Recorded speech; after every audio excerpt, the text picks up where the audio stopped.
What's up mga par? Meron tayo ditong Suzuki Raider 115 Fi. So, pag full wave nga pala nito mga par is madalian lang. Na full wave ko na.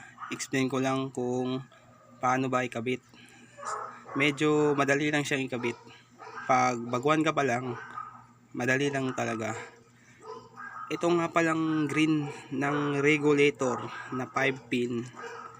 I-connecta niyo lang ito sa body ground. So, ang body ground nga pala ng Suzuki is black na may lining na white. Ayun black. Ganitong black na may linyang white. Ito, green. Tapos itong black. Itong black par. Connect nyo lang dito sa signal light. Ito, battery to. Battery to. So, connect mo lang dito sa orange kasi battery na to. Direkta na to battery. Positive ka dito. Positive kasi itong black na to. So, tapos na tayo dito. Sa yellow naman, tas dito sa pink, yellow at pink. Ito yung sa charging. Kahit na magkabaliktaran tong dalawa, walang problema. I-connect nyo lang ito sa sakit ng charging ng stator nyo. So, meron tayo ditong solid white. Ayun solid white.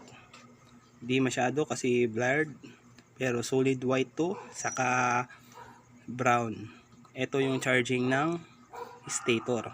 So kahit na magkabaliktaran yan mga par, itong yellow at saka pink, magkabaliktaran yan, okay lang kasi charging lang naman siya.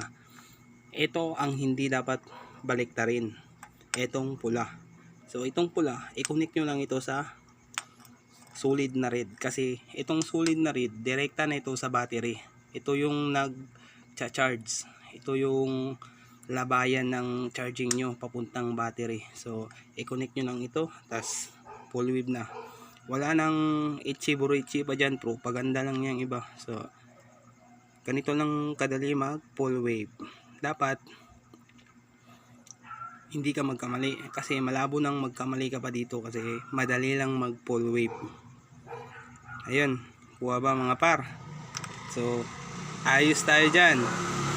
So, huwag kalimutang mag-subscribe para may bago pa tayong i-upload. At hindi ako magsasawang mag-upload ng mga theory.